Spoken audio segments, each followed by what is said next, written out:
televised. And before I introduce our guest speaker tonight, I have a few announcements that are events that are coming up this week. This week we have a light food dessert party, and that's going to be 8 p.m. on Monday, June 22nd.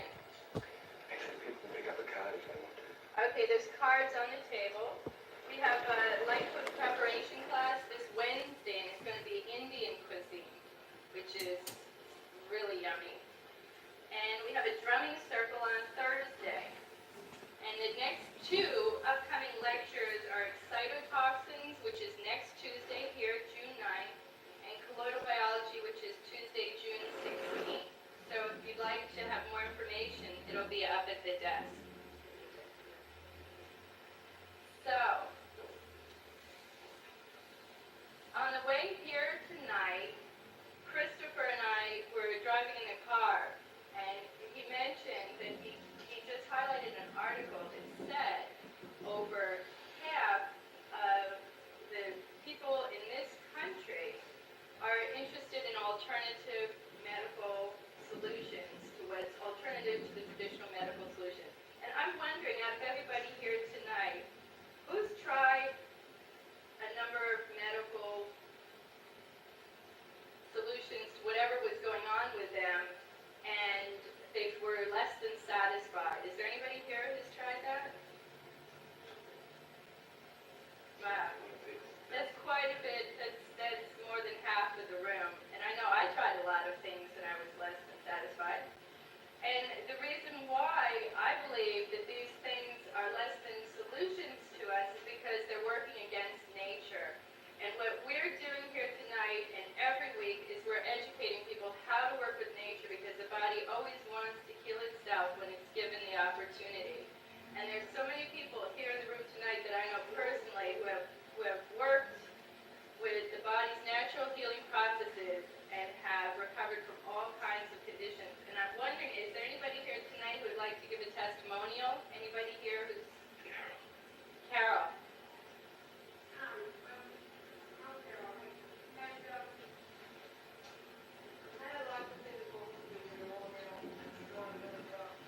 Sorry. But I wanted to say something because a friend of mine who had, what do you call it when you're retaining a lot of fluid, you have a heart problem? Water retention. No, he was Fluid retention. heart failure, congestive heart failure, which I was on the verge of. I had a letter from my doctor that shocked me and said that.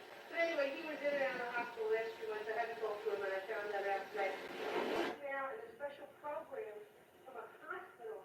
And it's that hospital university, and they're taking these people that are pregnant today that have diabetes and heart problems and everything else, and they're taking vegetarians out of them. They're testing, and they have to give them a whole year. They're committing a whole year.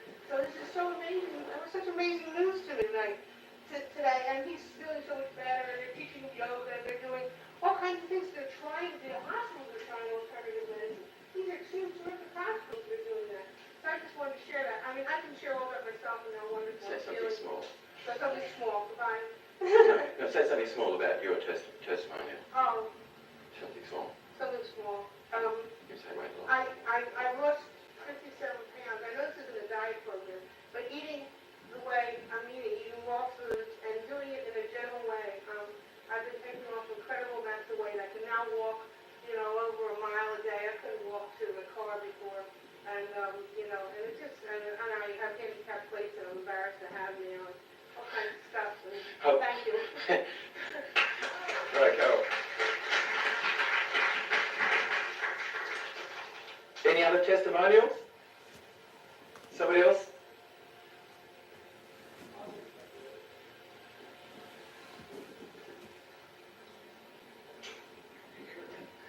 Go ahead. Okay. My name is Howard. A year and a half ago, I was diagnosed with hepatitis C. That was the thing I came here for, because the interferon was given to me for 6 months and it almost killed me. So I wound up getting hives, and none of the doctors were able to help me. I think like 6 different doctors in New York. And finally someone said, go see Jubb. So I came here and got on a nutritional fast a day later. hives went away. They haven't been back since, knock wood. 70 pounds came off. My liver enzymes were very high, and that's a sign of hepatitis. They are normal now. So that's the best I can say. Oh! Thanks, Howard. Thanks, Howard.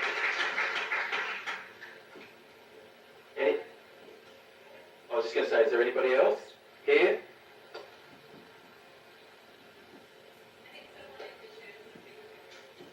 Well, I'll throw in a little testimonial too, because I had my wake-up call several years ago. I'll compare scars with anyone. I was challenged with cancer, and although I was well on the way of dealing with it, these teachings, David's and the teachings of the Phoenix physicians, which you'll come to know, for those of you who aren't as familiar with others, they really put the final nails in the coffin, of this situation I was dealing with or having been challenged with. Over 2 years ago, I decided to revive a vehicle for higher learning called Quantum Access. In the last 2 years, I've been really proud and pleased and really gifted to be able to represent and to support and endorse fine, wonderful teachers like David. These teachings have given people back their lives. I see it modeled in the faces and in the auras, if you will, of people that have gone through the program. These teachings are gold, I swear. The structure with the Phoenix physicians, there's nothing like it. There's not a structure like it. The support system, there's not a structure like it that I've seen in this country, I doubt in the whole world. There's a structure like this. These teachings are the most empowering teachings I can possibly imagine. They have given people their lives back. I've seen people heal. I've seen people take their lives back into their own hands. They're no longer victims of circumstance. They're given knowledge here. And I see it modeled in these faces and in their auras. And as they model it, they also model it for other people, because people see them. There are examples, living examples of what can be done. When you learn these teachings and really integrate these teachings and take them into your heart, I'm so thankful that I've been involved with this family. This is what excellence is all about to me. This whole brain functioning family. David's also been generous enough to let me strut my stuff now and then when he's been out of town. So I just want to say, once again, I want to thank you so very, very, very much. And of course, there's people that I can't thank you in person, that I'll probably never be able to thank you personally.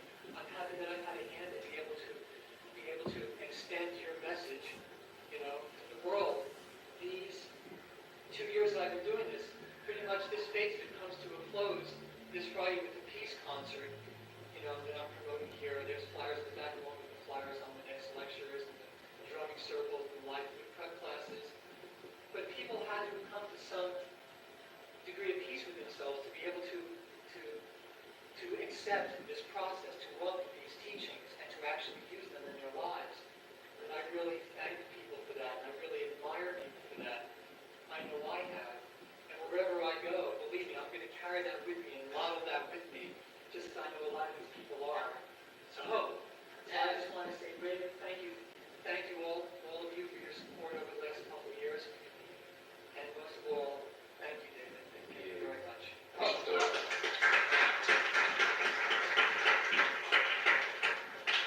That was Phil Gruber. He's lectured here a number of times. Amazing metaphysician.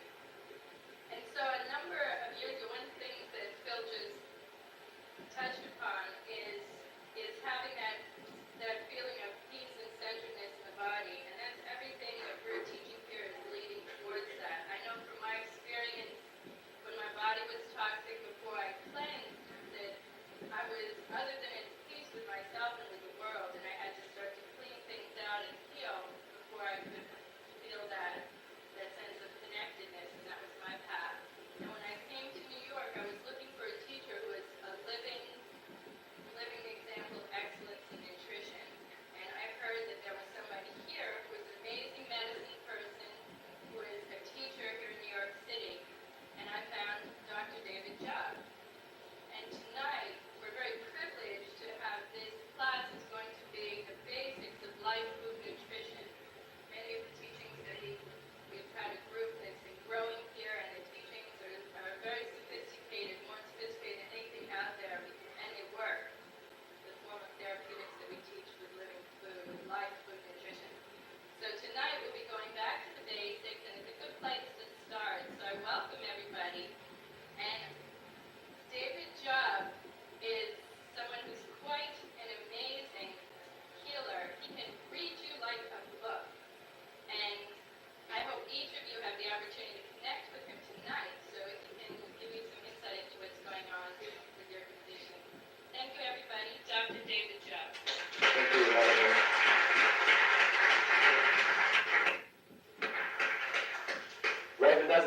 huh? Yes, she does.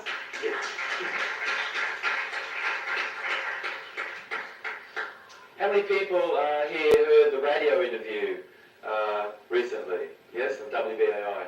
How many people here have been watching cable TV and seen our show on cable TV?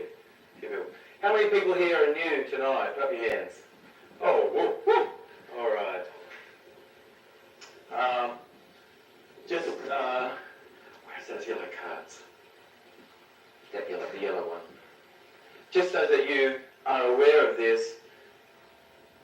Now I'm in town for this next 3 weeks, so I'm doing a lecture here for the next 3 weeks on Tuesday. You might be interested to know that the next week's topic is called excitotoxins. If you're interested to keep your brain, you should be very interested to come and listen or find out about what excitotoxins are, because they're in your food.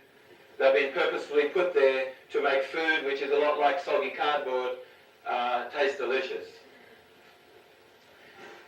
Much of the packaged foods would ordinarily taste like soggy cardboard if it wasn't for these excitotoxins,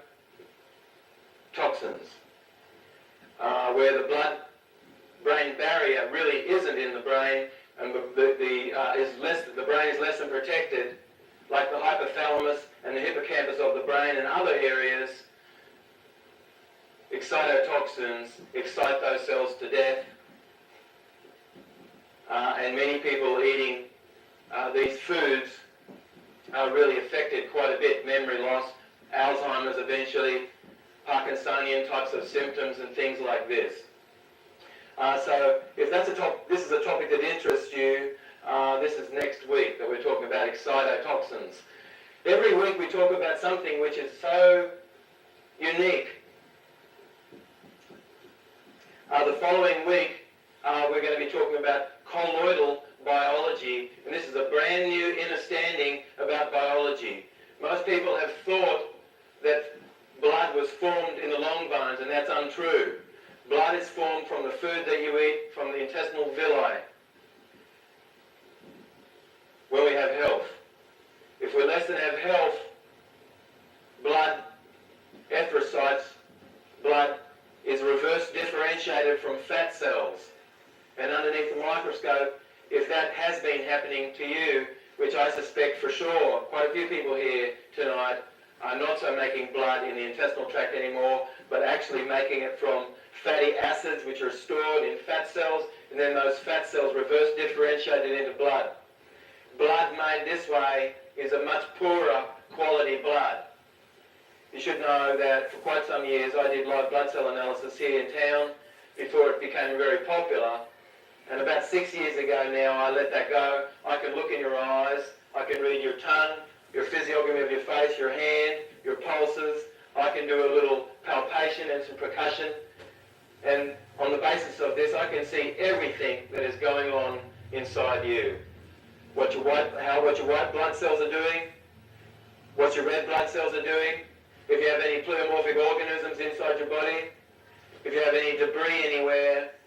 It's possible for me to have deep insight and give you a reading like hardly any piece of sophisticated equipment can do on the earth. There's no more piece of sophisticated equipment on the earth more than human beings for being able to discover what is below the earth and what is going on inside a person's body. The following week we're talking about colloidal biology, and that's a brand new understanding of biology. What is DNA made of? What is happening below the level of a cell? This is some of my expertise. So there's a couple of topics actually that's coming up the next couple of weeks. Would you love to loosen up a little bit before we start, huh? Yes? This is such an amazing family that's gathered here tonight, and if that's all right, just for this small moment now, that'll be nice that actually we can turn just a little bit so we're all facing in a little bit. So we're looking and seeing each other, because this is such an amazing family, and I've got to say this, you who come here tonight, it's possible for you to have deep insight about things beyond what physicians around the country are having an understanding about. And also, it's possible for you, maybe there's someone in your family, your extended family that can really use some help from what we talk about tonight. So you're going to repeat this after me. Piñaebo.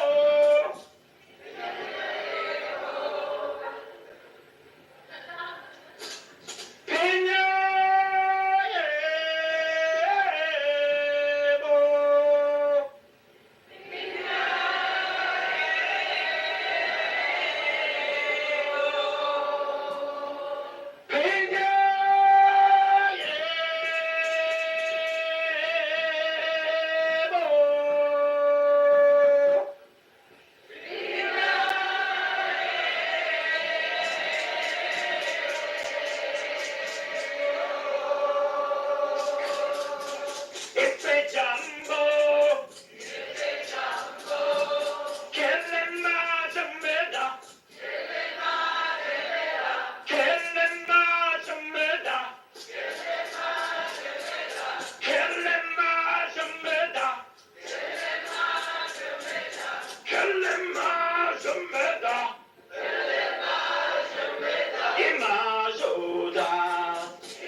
Piñaebo, Ipe Jumbo, Kelema Jumeda,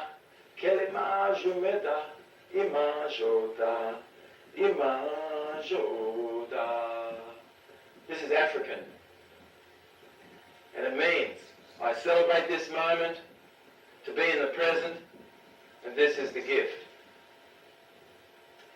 And Makpia, that's a real nice one for the kids, because they love tongue twisters. Makpia, Gleklekia, Uyate, Wakam. Many people. One roof.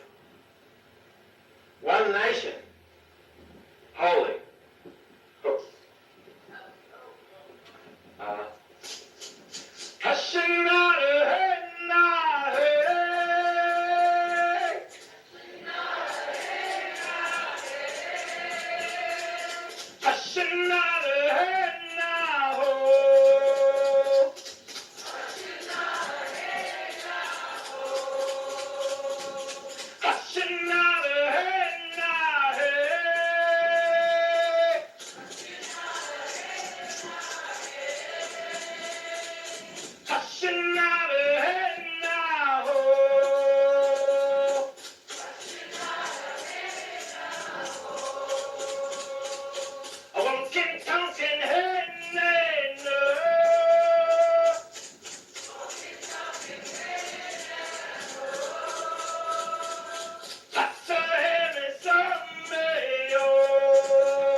tonight, what I'm going to do is I'm going to talk for 20 minutes, and I'm really thinking to myself, my God, what can I say to you, especially the people who have come here new, and the people who less than have heard about what life food nutrition is. I wonder if it's possible for me to say something tonight that causes you to have better health. You'll say, ho, if you want better health. Anybody here want better health? Oh, all right. Woo. So, I'm going to share some things with you tonight, and I can guarantee my bottom dollar, that you can adopt some of these things that I share with you tonight, and I can guarantee you have better health than what you have right now. So let's relax a little, let's be kind, and let's be gentle. Maybe I'm going to share something about your favorite food. It might not be so, lovely. And if that's okay. Is that okay? Yes? I have permission to talk about your favorite food. All right. And let's be kind and let's be gentle with this information. Would you love to hear a little flute? Yes?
All right.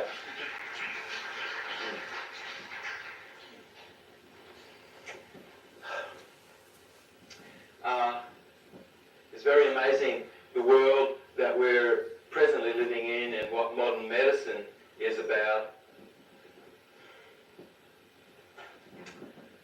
We're living in an era where if somebody would have had a headache in Western medicine, that could have been considered a Tylenol deficiency.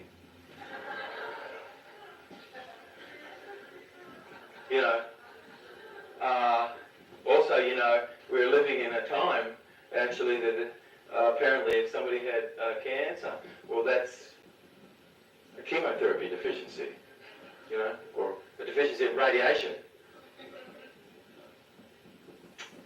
If we did have a beautiful piece of cream cheese and something occurred where it less than was fresh anymore, and mold grew on that cream cheese, and then somebody came along and they cut that mold off the cream cheese, have we healed the cream cheese?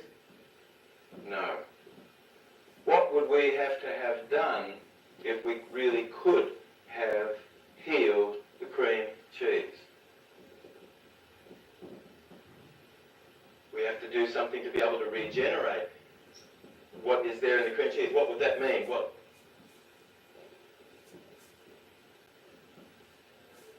Enzymes, new life. We have to make, again, something fresh.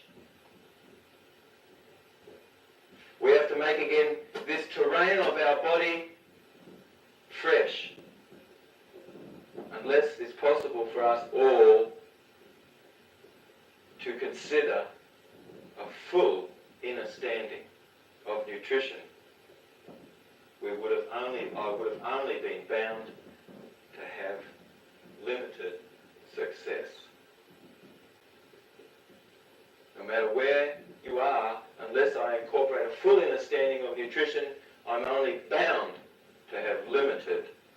success. And I can guarantee you, no matter where you are in your life, or where your loved ones are, or some significant person in your life who needs this help, that it's possible for them to live life more abundantly, no matter where they are right now even. So we're in an era right now which is counting empty, dead, skeletonized calories.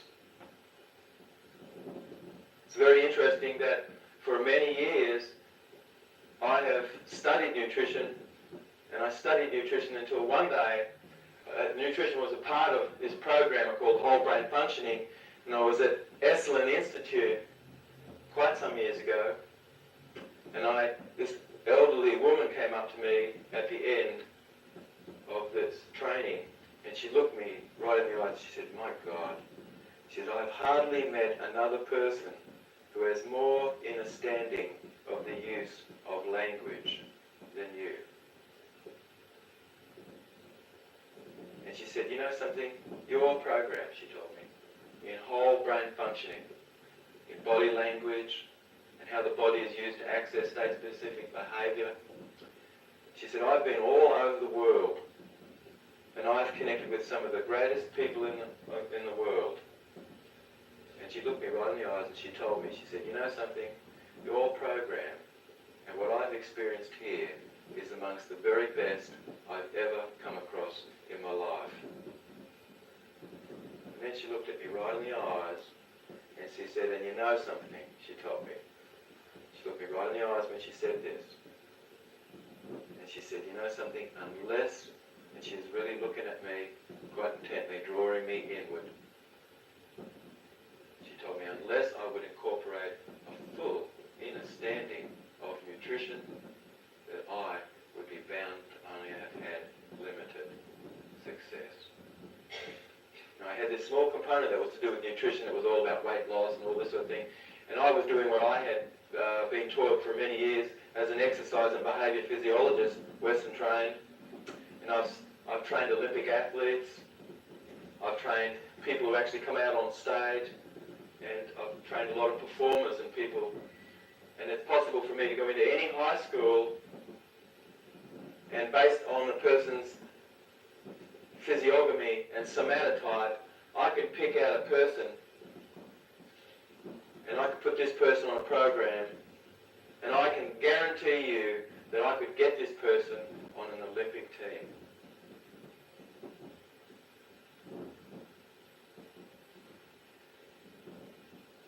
Maybe there's even people here that would fall into this category. So when I heard this information, this elderly woman, she looked me right in the eyes, and I knew that she knew something which I didn't. And I knew I'd better get busy. Because it made perfect sense to me. Gosh, if everybody's language was excellent and the way they thought was excellent, but yet, and they knew, have a great understanding of body language to expand consciousness, and unless this person really, this temple, and that actually we're blessing this temple, and the food, in my mind, I feel is a sacrament, and that we're blessing this temple with this sacrament, and that this is paradise, the body that we're given. And we only can perfect ourselves once we have this body. We can perfect ourselves whilst we have life. When we're dead, there's, people have thought, well, that's perfection. Perhaps living dead to worldly things. And there's no great secret. The most godlike people. It's no secret why these people are this way. Because every single one of them, all of our prophets, all of our geniuses, they all have been frugal eaters. So that's no great secret. Aldous Huxley and many other people have done experiments to show that when you eat less, you live longer. I'm moving into my third year of not eating for living.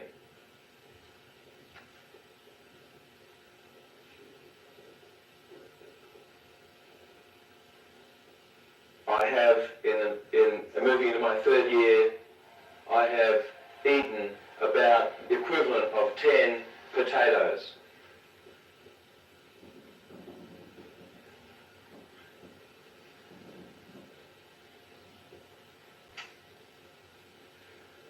So we're not going to be talking about this tonight, but if this is something that interests you, how to go about feeding our light body, we should all have an understanding that sound is a food, that light is a food, and we need to bring these in whole.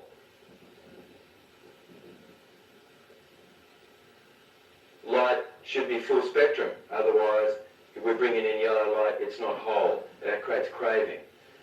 Bring in sound and it's 4-beat. This is square pattern. People test, when you test them kinesiologically, they test all spongy on 4-beat.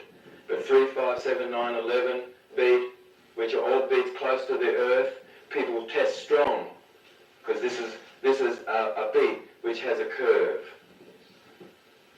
So what I'd like to do is I would love to share with you what is light food nutrition.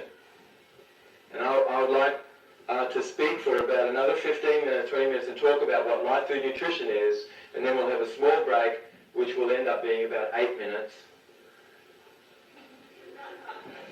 And then we'll come back and we'll talk for another 20 minutes. So how's that? Is that okay? Yes? Because our attention span is only about 20 minutes, right? There's already been that. Okay. Okay, so what is life food nutrition? I remember when I first listened to this teacher share with me some small things about enzymes. I had my mouth open.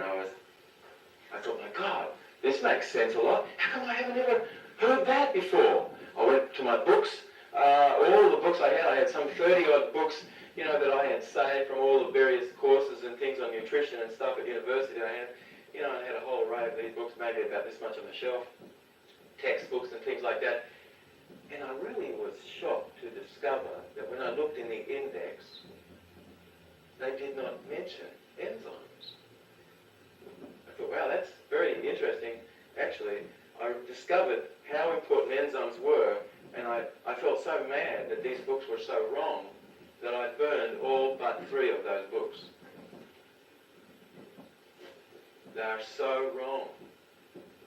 I thought to myself, how could they be so misleading people?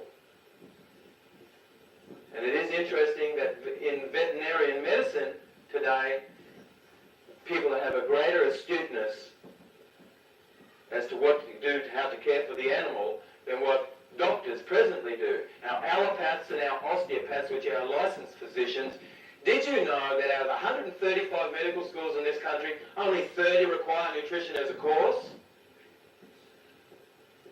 And did you know that the average amount of time that's spent studying nutrition, our allopaths and our osteopaths, is only 2.5 hours? Did you know that when freshmen medical school students are asked to fill out a survey, freshmen meaning they're only just arrived, and they're asked, is nutrition important in a person's ability to recover? And did you know that over 70% of those freshman medical students ticked the box which said yes? Yes, they haven't been trained yet. Tick the box which said yes, right? But it is very amazing and curious phenomena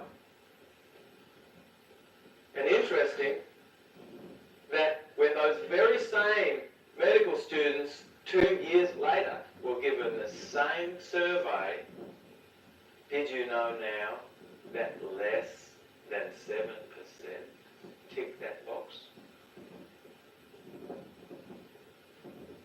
If you ask any osteopath or allopath out here, in their opinion, can I heal myself if I change my habits of what I eat? Most will say they really haven't heard much about that. And those few that maybe have heard something small, maybe, but they have a belief perhaps that it's perhaps not possible. Something occurred in those, when that freshman medical student, when she or he started to be educated in the osteopath and allopathic tradition, pharmaceuticals came in there at the turn of the century with a briefcase and said, look, this can stop diarrhea. Look, this can make you pee like crazy. Look, this can put you to sleep. We made all of these things from coal tar.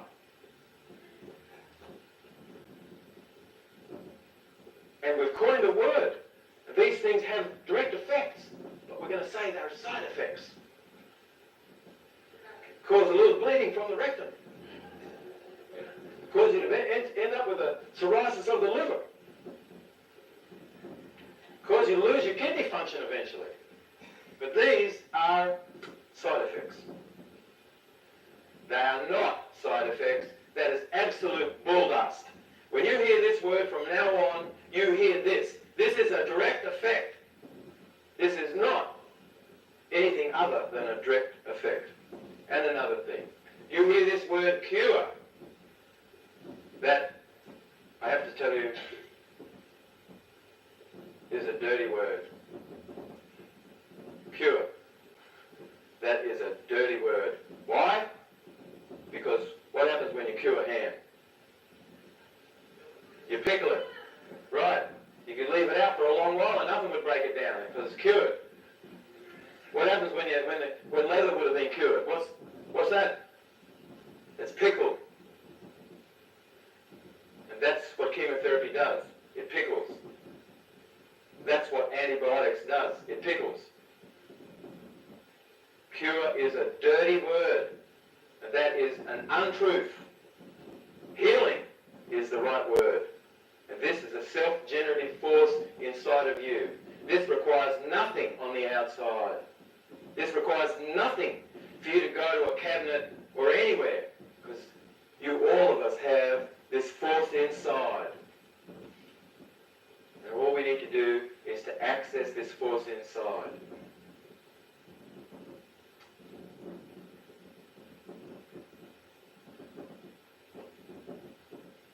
So, when Annie, my wife, and I were looking around for a word which would guide people to the truth in nutrition, we came up with the word life, food, because we realized that food has to have its life force. If it cannot reproduce itself, then it's not life food. If it's missing its life force, meaning it cannot reproduce itself in nature, it's not life food. We can only heal if we move toward life food and we let the food go that's dead. Now, many people in the raw food movement have been eating dead food. Sure, it's raw, but most of it is dead. The carrots, the beet, most of the sprouts, all of the grain, all of the starch, vegetables, and root vegetables and things. Or any starch. We cannot find starch growing in nature anywhere. And if we try, you have the very best fertile wheat. You have like a soft white wheat berries, and it's organic and everything. And it's really nice river bank, and we sprinkle a bushel of it there. We came back in a year's time, and guess what? We never found a blade of it. Not a blade survived. Why? If we have the very best corn and it's organic, and we sprinkle a bushel of it somewhere, would we come back in a year's time and not find a single blade? Why? Because these foods are missing vital electrics, which is the life force in the food. Mold and fungus and yeast would have completely overcome those foods. Wheat, corn, rice, carrots, beets, potato. They are all dead food. We cannot heal whilst we bring dead food in. So let's be kind and let's be gentle. Because maybe some of those foods, like me, those foods were some of my favorite foods. Potato was one of my favorite foods. I was really addicted to potato. McDonald's French fries.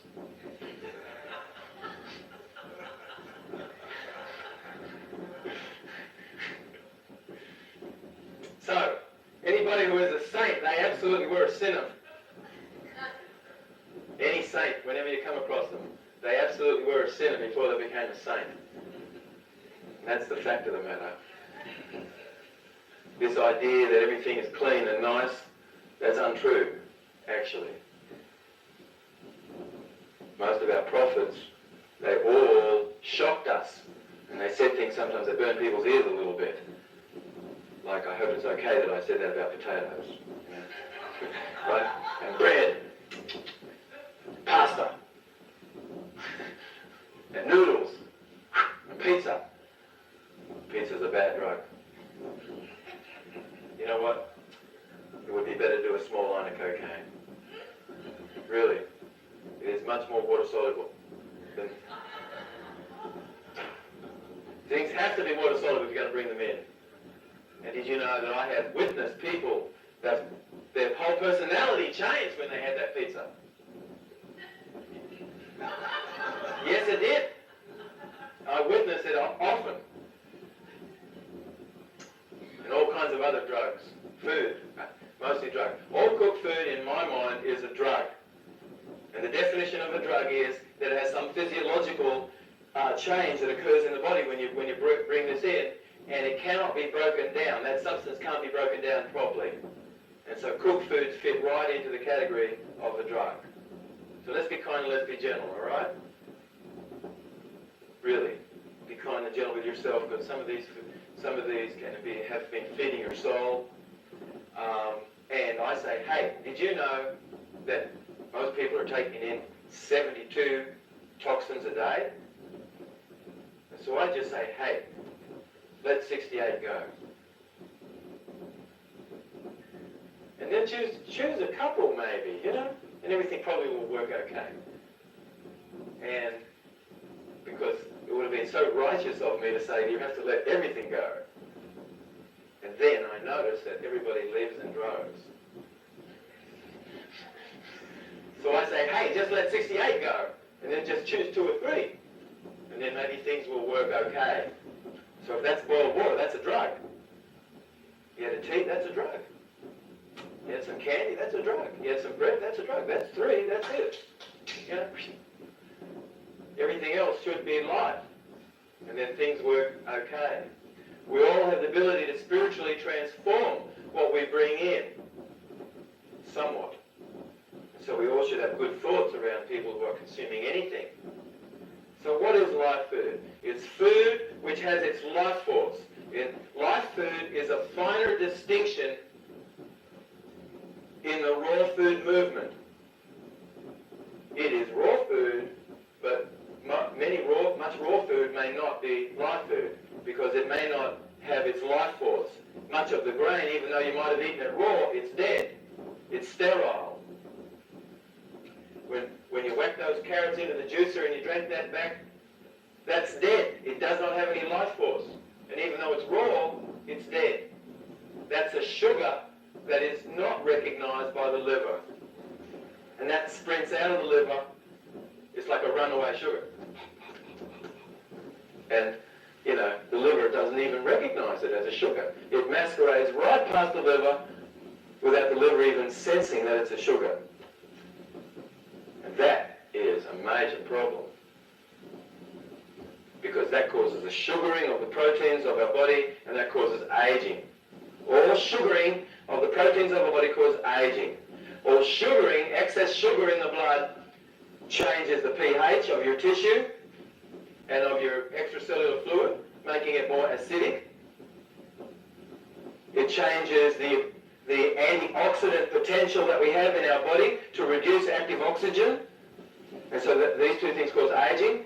And then the sugaring of the proteins of our body and the sugaring of our plasma and everything causes less than an excellent level of conductivity. And that's electrical conductivity in your body. So these three things, the pH can have change of the terrain of your body. The antioxidant ability that you kept in your body can have become compromised.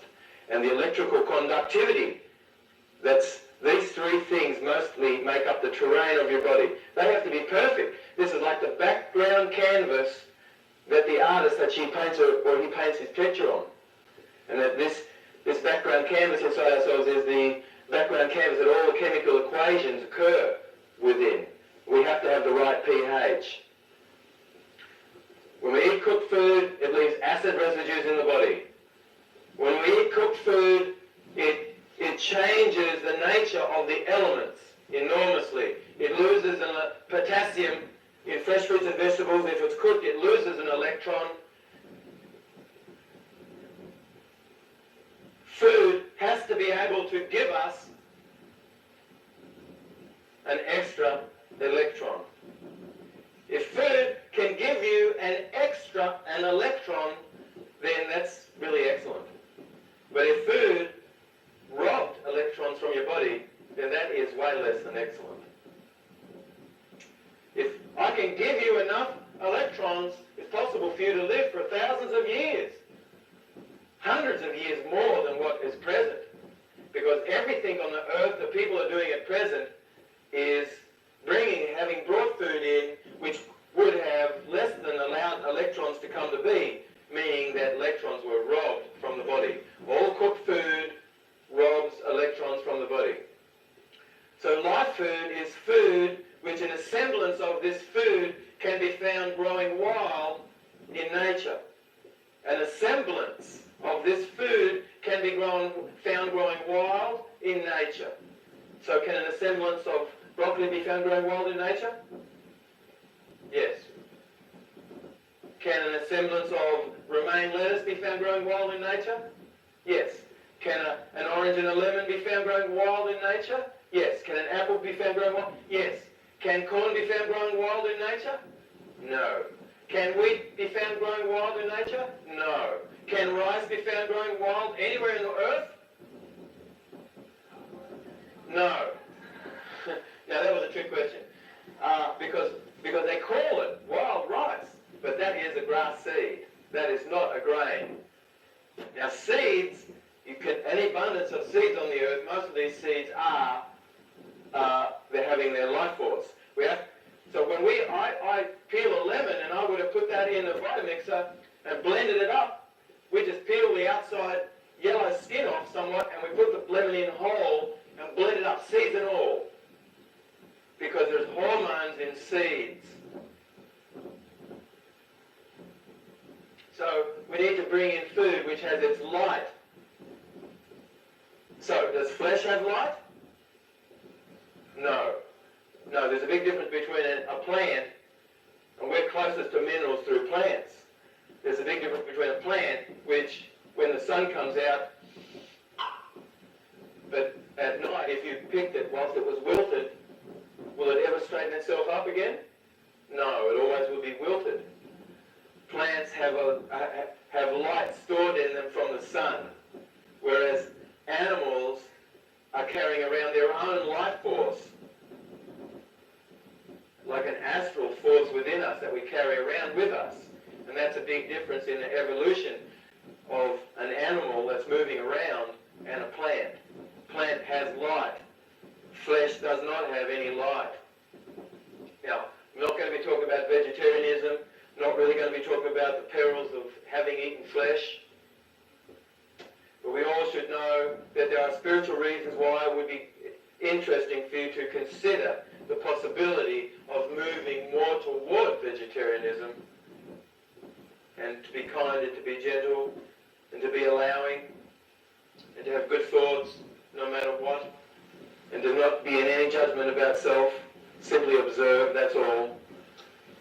So it's a flight of fantasy for us as a people on the earth, as a family, to consider that we could have a sustainable future eating lot-fed flesh. That is impossible. And that is extremely gluttonous. have just about ruined this earth because of this habit, more than any other single habit. And there is a great carnage that's occurring on the earth. And I'm not going to talk about the nutritional benefits of moving more towards vegetarianism. I just want to say this, that live food is food which has its life force and that can reproduce itself. Could that hunk of flesh really reproduce itself? No. If that hunk of flesh was still kind of wriggling, and had electricity still there, and blood was squirting a little bit, and then you suck that blood, and it was like, it was still like that, right? Would that be whole food? Yes. Does anybody eat food that way? Flesh? No.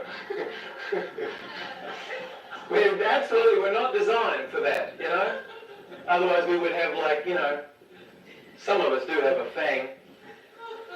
Some of us have a few fangs.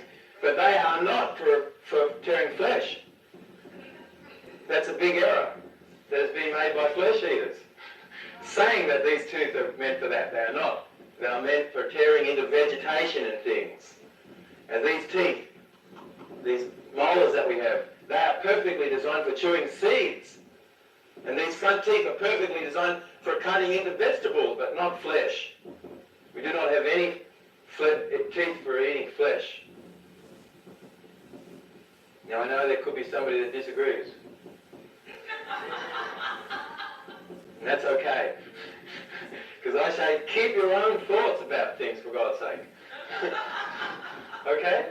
And I'm just sharing with you what my model is of the world. And if this is making sense, then it's jiving with things you already have an understanding about this inside.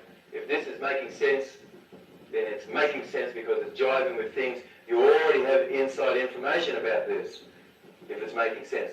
So I haven't probably said anything new if everything has made sense tonight, right? That is true. All I'm doing maybe is reminding you, and we have the most amazing, spontaneous, creative intelligence inside here. And this does not require any learning. You have an excellent ability to pick up this flute and play it like I did, practically, without any lessons. And this is less than about teaching, this really is about awakening. And so all we need to do is to be awoken up, that's all. And we have a very amazing, creative, spontaneous intelligence inside. And all of us as a family on the earth, this is truly the power that we have as a people. Your individuality, we can track you from your fingertip. It's so individual. Just one finger. It's so individual. There's no finger like it on the earth. Right on the end of your mitt, there's fingers which there is no other fingers like them on the face of the earth. And all of us have an individuality, and we all have something very unique inside, incredibly, which is amazing intelligence. If it's possible to draw this out, each of us, because there's a masterpiece inside, and when you attempted some minor work, you've just known it as a minor work. Because yet still, there's a masterpiece yet to unfold in most everybody here. And maybe some have already unfolded a nice masterpiece. And yet there's still probably some masterpiece yet to unfold. So we all, it's possible, we only can achieve this if we have good health. We only can be of use to this family if we have good health. Otherwise I would have become a burden. So that's so very important that I look after my health to be of use to this family. And if you're under 50, then you're just a whippersnapper. And in a few years I'll say if you're under 60, you're just a whippersnapper. Absolutely. Life only starts to get going, people will tell you when you get in your 60s. That's when you have your life experience. And so, there's no excuse for you who have assembled here tonight. There is absolutely no excuse for you to live life more abundantly than what you are. So life food is food which has its life force. It's eaten how you found it. Came from nature. It was packaged by nature, not packaged by humans. And we ate it the way we found it, packaged in nature. We assembled these foods from this, fresh. And the other part of this definition is that life food has its life force and it has to be easy to digest. Otherwise it's not life food. It wasn't prepared properly. It wasn't broken down properly. Wherever you are, whether you're a 1-year-old or you're a 90-year-old, it has to be easy for you to digest. That's part of the definition of live food. Why? Because you could be like the snake. You saw the snake, it ate its meal, she ate her meal, and there was this big distension in the belly, you know? And you were like watching that distension, and you noticed that the distension went, you went, wow, that's pretty amazing. Did you know that that snake's lunch had everything in it to digest itself? The snake, he never had to put anything into that to digest it. The snake borrowed everything from what it ate, and it cost the snake nothing. That's pretty good, huh? That's a damn good trick, right? You want to live longer, huh? Why not actually eat food which absolutely costs nothing to digest? That's what a life food nutritional fast is. It's food which requires no digestion, meaning we can rest. We can rest these workers here. Did you know that some people have never given the workers a rest? You know? This is a liver speaking now. Oh my God, I need a rest. Your pancreas is going, oh my God, this is good news. I need a vacation. Absolutely. I wish now you'll tune into your liver and your heart and your cardiovascular system and your pancreas, your intestinal tract. Tune into these organs, and they'll tell you. They'll speak. They'll go like that. See? And that is absolutely pay attention. If you hear it, go pay attention, because people have come to me, you know, and they've had all these operations and what have you, you know. And they came to me, and their whole situation was the feet, and they were very concerned because, like, it was possible they might not be able to walk anymore, and it was just very less than easy for them to walk. And when they came and sat down, I looked at the seat, and they were very concerned about their feet. And I slowly took my gaze up to about the midriff. And it was not easy for me to let this gaze go. And I said, did you know that there's something under here which is extremely painful and maybe even way more painful than your feet? No. I said, did you know that we have to start up here to actually heal down there? So, this person had been to very many other doctors, and they all had focused their energy down there. And I was the very first doctor that cast my gaze up to about the mid-region, and I was stuck at about the mid-region. And I said, we have to heal this area first before this downstairs here will be able to heal. Because this is called going up the top of the stream and cleaning up there first. Because what would happen if you clean downstream? That would be like the plumbing is leaking in here and somebody's going to suggest to sweep the floor. We have to fix the plumbing first, and then it's possible when it's dry to sweep the floor. So there's a sequence of things that need to occur, and just like an architect or an engineer, that would look inside and say, okay, we have to start here first, because this is the first organ. The first organ business has to be healed is the liver. This is the very, very top of the mountain. So when we come back from this break, I'm going to share with you some things, some visuals on a molecular level, like hardly anybody probably has been able to share with you before.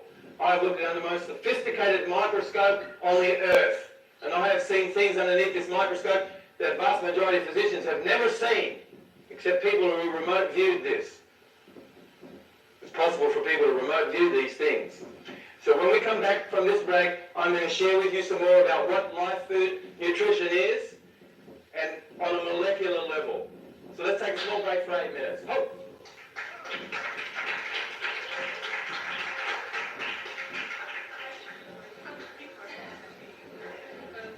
Here tonight.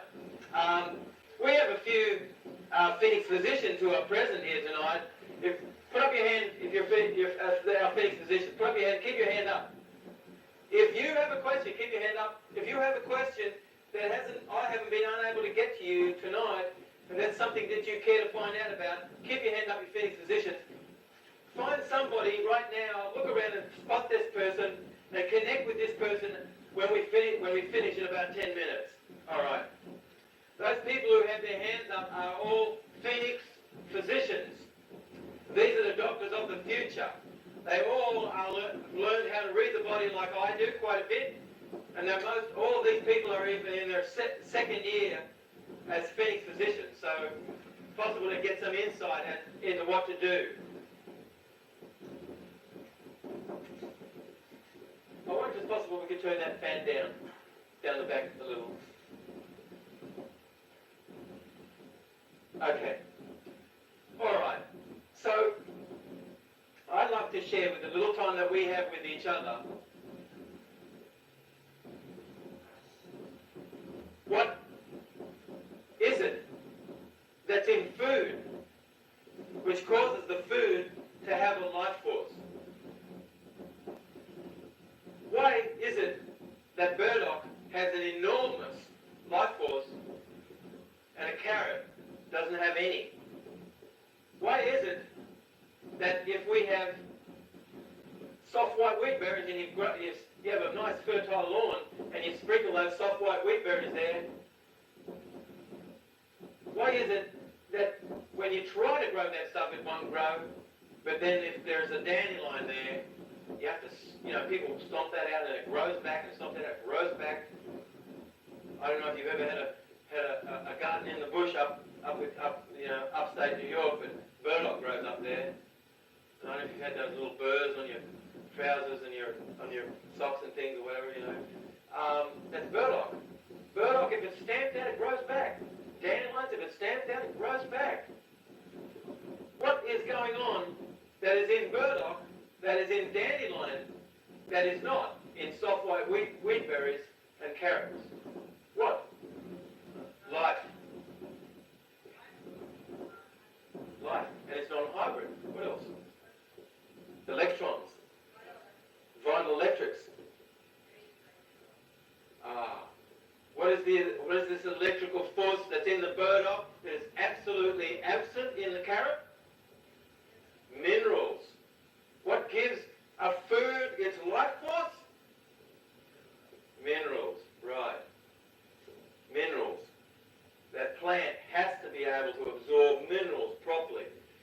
If it is a food an semblance of this food can be found growing wild in nature, it has its vital electrics, whereas Hopi blue corn, no matter where, if it was the most natural blue corn or wheat or whatever you could find, it is missing its vital electrics. It's missing vital minerals. And all things stored in bins and silos are only one step away from mold and fungus and yeast. When the chief undertaker would have arrived, the chief undertaker is a mold and a fungus and a yeast. So many foods are just one step away from that. And they cause mold and fungus and yeast in the body.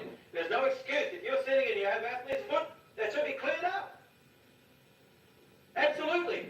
You have fungus or yeast or mold in your body, this should be cleared up. There's no excuse.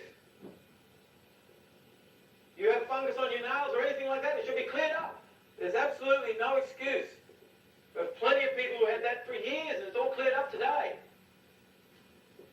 be persistent. You have to have a little perseverance. So, potassium, I'm just going to use this as an example, and I want to use this as a metaphor for all live food versus cooked food.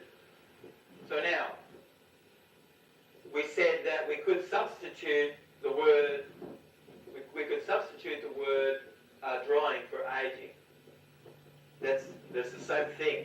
The cells start out about this large, and whilst they're this large, they have enormous capacity, a lot of water and fluid in there actually to do its work. But then when we age, slowly the cells become, and they retreat and they become smaller. And now this cell, which is this big, it hardly can perform its functions like it should be. And we could just substitute the word aging for drying, because that's what it is. When as we're youthful in ourselves, we should have 25% of our connective tissue should be moisture, water. But many of us sitting in here, it may be way less than that. On average, it's probably about 19%. And it could be much lower than that. So food which is brought in its life food form, it is hydrotropic, meaning it's water-loving. Food which is cooked is hydrostatic, meaning that it's not miscible with water. You put your hand into a living oil, a life oil like cold-pressed flax oil. What happens when you just run that under the tap? What happens? It washes off, practically without any agitation. Put your hand into an oil which is dead, which most oils are dead. Try to run that off, wash that off. What happens? What if I try to wash it off with soap? Can I get it off? No. It's not water soluble. The moment something is heated, it loses its water soluble property. It becomes hydrostatic. All cooked fats are extremely deadly. There's a major difference between a healthy cell and a cancerous cell. The major difference under the microscope is that the plasma, the membrane around the nucleus of a healthy cell doesn't have any fat there. That is a major difference under the microscope of a neoplastic cell versus a healthy cell is the neoplastic cancerous cell has fat, dead fat, which does not conduct electricity.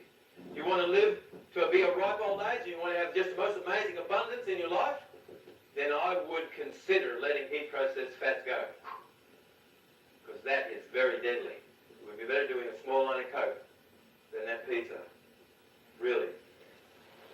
That's something to think about.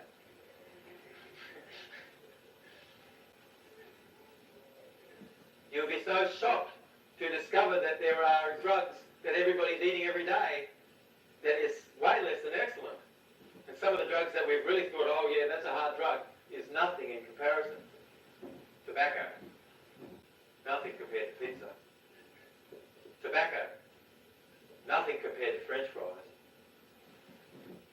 Tobacco. Nothing compared to char-broiled flesh.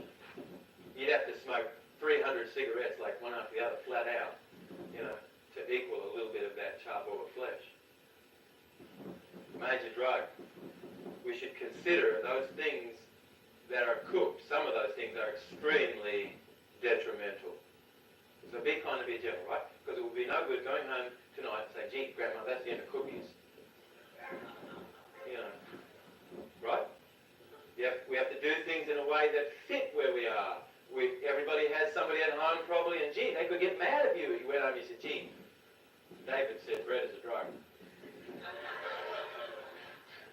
They could get mad at me. Well, they get mad at you if you said, that potato that you're eating, that's a drug. Okay, so let's be kind, let's be gentle. Zip it. Don't say anything. If you would say something, then you would be invited to say something. Otherwise, don't say anything. Have good thoughts. Keep your own thoughts. Okay. So, when we look under the microscope, we notice that when it's in its life food state, potassium, which is so very important, could we have any cell cleansing benefit if we did not have potassium? No. That is true. There could be no cell cleansing benefit unless we have potassium. Why? What's so amazing about potassium? Come on. Potassium is on the inside of the cell. Excellent, Raven. She's a biochemist. Potassium is on the inside of the cell and sodium is on the outside. If you have a lot of sodium-rich foods, is that going to get into the cell? No. If we cook potassium, will that be able to get onto the inside of the cell? No. Why not? It's cooked. Because potassium has, when we find it in nature, it's perfect. It's perfect. It doesn't have to be changed. It's perfect. You show me the chef that it can improve upon the apple. It's perfect. Honestly. You would be suspicious if the chef came and he said, I can improve upon this apple. We all should be suspicious of things that are packaged by humans, honestly. It's worthwhile to have a healthy suspicion. Okay, so potassium. It has 19 electrons. When we look on the periodic chart, if something has an odd amount of electrons, what kind of an element is that? It's a highly unstable element. And when we heat that, what does it want to do? It wants to lose an electron. Potassium has 19 electrons in the outside. It has one odd one there. When you heat it, that electron goes. Now that potassium has lost its proper electrical charge to get on the inside of the cell. What happens when it loses an electron? It becomes positively charged, more positively charged. It becomes an ion. It was an atom, and now it's taken an electrical charge because it's either lost an electron or gained an electron. It becomes an ion. So if it's lost an electron, it becomes acidic. It becomes more positively charged. Our membranes of our body are mostly made up out of hydrogen. And hydrogen is what? What kind of a charge does hydrogen have? Come on. It's positive. Excellent. A few people from physics and chemistry. Okay. So hydrogen, when you find it in nature, it only has one proton, typically, right? A neutron, and one electron. And is that a stable element? No. It's an odd electron, so it likes to lose its electron.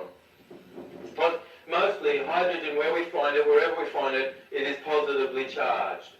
If our membranes are made up mostly out of hydrogen, and potassium comes along and it's lost its electron, if it's lost an electron, it's what kind of a charge? It's positive charge. Hydrogen is what? What's going to happen when it comes close to trying to get inside the cell? It repels. That's correct. Many people could have been stuffing themselves and literally starving inside. That is true. We really should look to see where starvation is occurring. And it's not where we really thought it was. It's occurring in Michigan and many other places around here. Major nutritional deficiencies occur because of what I brought in, which was not a whole food. Do deficiencies occur because what I didn't bring in? Not really. Not really. Most deficiencies all occur because of what I brought in, which was not a whole food. So when we tried to figure out a word that we could coin that would define the principles that would cause people to move more towards abundant life, we thought to ourselves, gosh, this is to do with the life force in the food. Flesh doesn't have any life force. Most of all the hybridized food doesn't have any life force. When you cook the food, it loses its life force. And what is the life force? Electricity. And what creates electricity?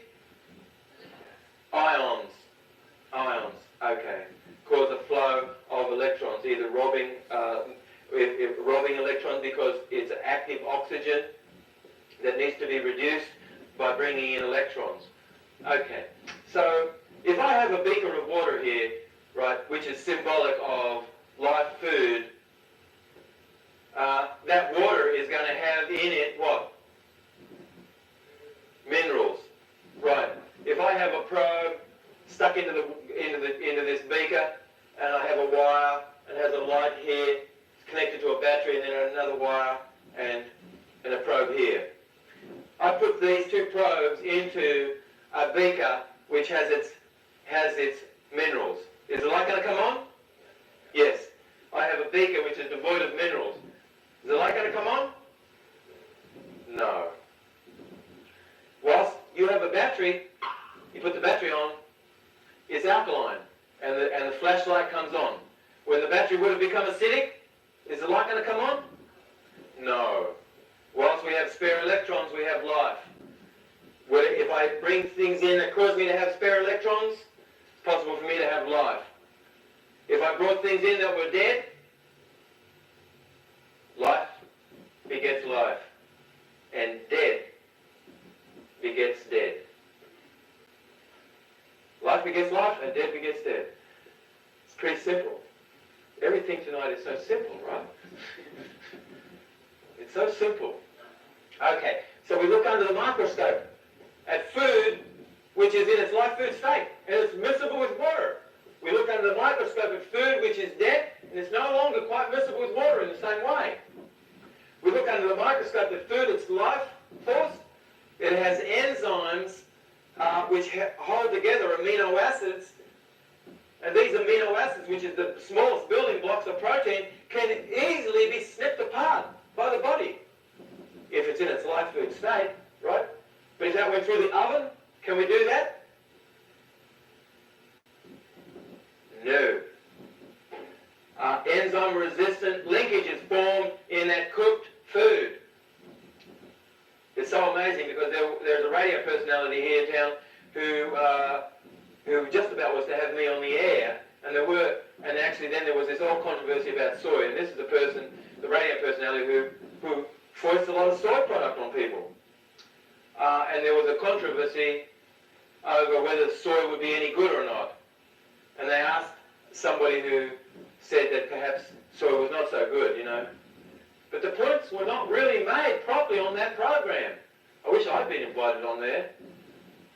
But I would have let people know that, gosh, these soy products are way less than excellent. You should come next week and learn why. So I just will share this with you. I've looked at many people's blood, and those people who do soy, I can tell, because blood is clumped. It's not in its discrete cells, so it has great surface exchange.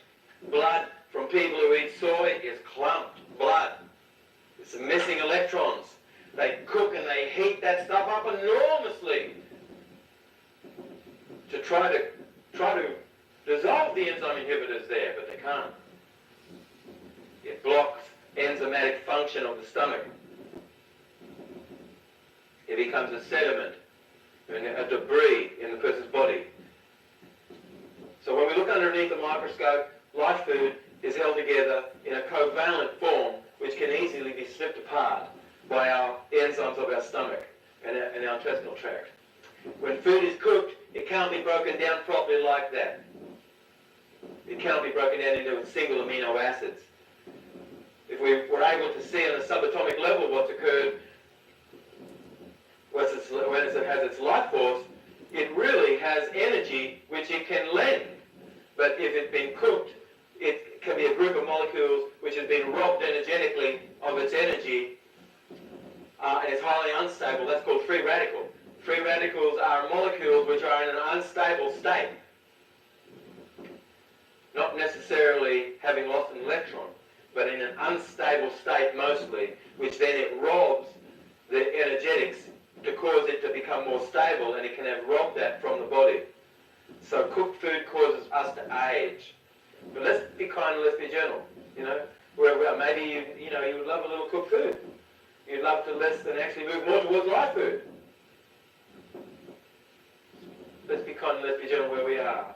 let's make sure that if you're interested to move toward this, that this is something that you're caring to do, you're interested to do this yourself. You should do it because of this, not because of any other reason. And that because you have a feeling that it's possible for you intuitively to live life more abundantly by bringing life in. When you have an essential fatty acid, is there any essential fatty acids in food that's on the shelf? No. Why not? Yes, excellent, Betty. Because it would spoil. But what about if you eat food that won't ever spoil? Did you know that at the morticians, at the morgue, did you know that today they're using 33% less formaldehyde? That's a fact. What is formaldehyde? That's embalming fluid, right? Why do you suppose that we have this most wondrous statistic? We don't need to put as much preservative into the body to keep it on the shelf. Maybe if you were like me, I was looking at the packet and I was thinking, wait a minute, sodium benzoate, potassium sorbate, it's like, they block cell respiration. That blocks oxygenation. Did you know that people who drink apple juice that's got that stuff in it? Did you know the average person drinks a gallon of potassium sorbate every year? And sodium benzoate? You ever thought about drinking a gallon of that stuff? We should only smell things that you could drink. We should only put things into our mouth that could spoil. And we should eat it before it was spoiled. We should not eat food which won't spoil. And we should eat food that will spoil, and we should eat it before it's spoiled. Does that make sense? Gosh, that's such a healthy curiosity, right? When you look and you see all that stuff on the shelf, I just march straight past, you know? You know, I'm in the supermarket and I'm shuffling right past all of that stuff. I go down to where nature is. If I get anything at all, it's got to be packaged from nature. And I see, you know, when we do our trainings in Oklahoma or anywhere, you know, we're wheeling our cart through the supermarket. It's full of produce. And everybody else has got, like, you know, packet stuff and canned stuff and bottled stuff. But that means less than be food. So when we look under electron microscope, or any kind of a good microscope, actually, an essential fatty acid, when it's in its life food state, it's in a horseshoe shape. Fits beautifully together with others. And they fit together like this to make a cell membrane. But when it was cooked, it lost that nice horseshoe shape and it shriveled to be sort of like that. But then that fits into the membranes, and that pinches the membrane rather than being nice and round like that. It pinches it like that, and it's open here. And things can freely pass in and out where that trans fatty acid is. That cooked fat is a trans fatty acid. Okay. We have a minute. I hope it is possible that I have sparked your interest tonight to learn more than what's being presented here. I hope that I have shared something with you which has fundamentally caused some change.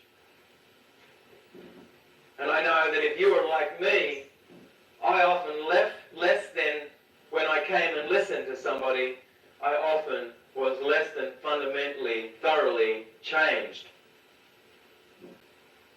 And I remember the times when I was, and I have, and I am thoroughly changed by what's said. And I can think back to the times where I've listened, and I've been listening. And I remember what it was that caused me to be fundamentally changed.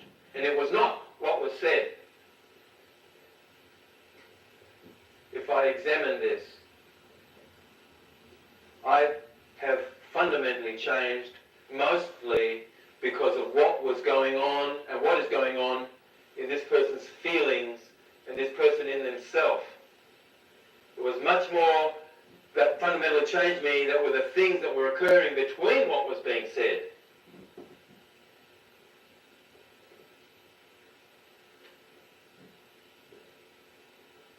So life food is food which has its life force. It's food which is easy to digest. This is food which in a semblance of this food can be found growing wild in nature. This is food which is eaten whilst it still has its life force. If I cook that food, does it have a life force? Mostly no. It might have a little.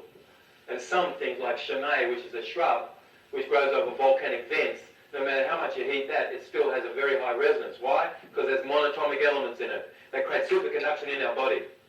It has as fine a vibration as blood has. So some things can survive because of the nature of the element itself. And some things survive because, it doesn't get completely cooked. So food has to have its life force for us to be able to have life. Life begets life, and dead begets dead.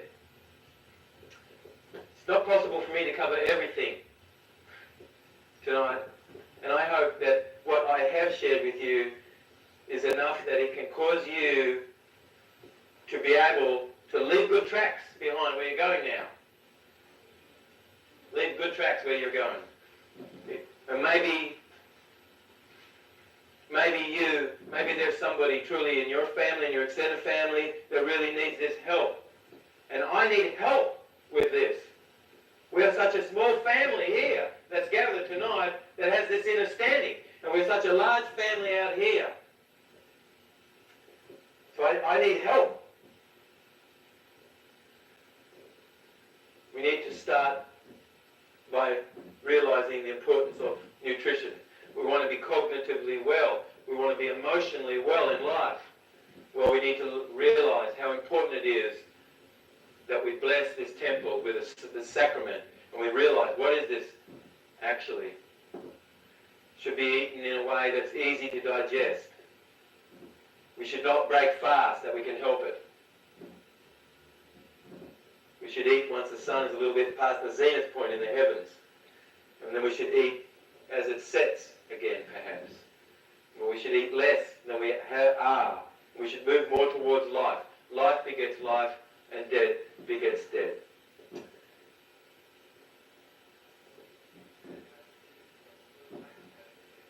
The question is, down the back, that Peter asks, is what time of day is it where the sun is at its zenith point? It's at where it's really at the very highest point in the heavens. When it starts to slide past that point, it's past the zenith point. That's a point where you could start to maybe bring something in. I would bring things in that were light to eat relatively during the day, and unless I could really rest as I ate, because then it's possible to get the benefits of things I ate. But if I started walking around, I started watching TV, or I started doing my taxes or something, would that be okay?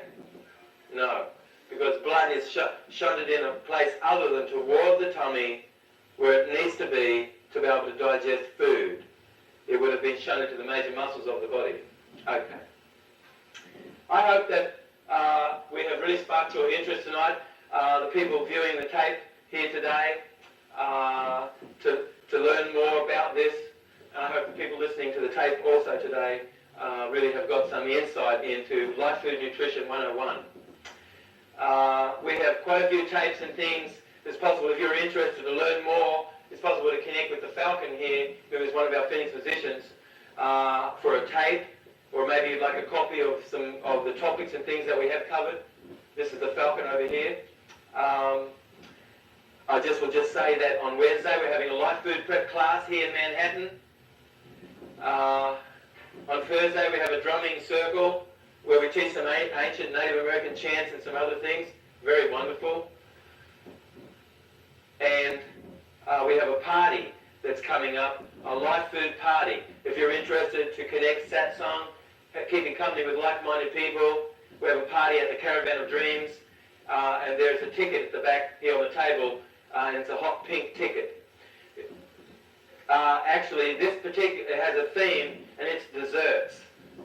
So if you would love to come, and actually eat some desserts. They're very amazing.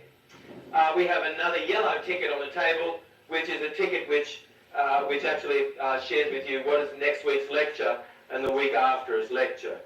So anyway, I really thank you for coming out of your way tonight to come out here. And a big hand for everybody that showed up.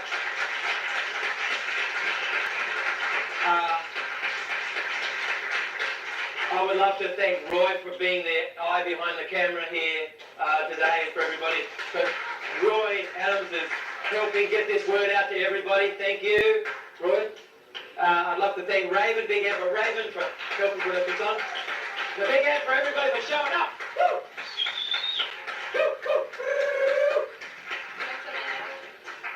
Hi, if you would just give me another 1 minute of your attention, please. I have some announcements. One of them is these lectures are co-sponsored by our shop, which is, I don't, that's right. Okay, which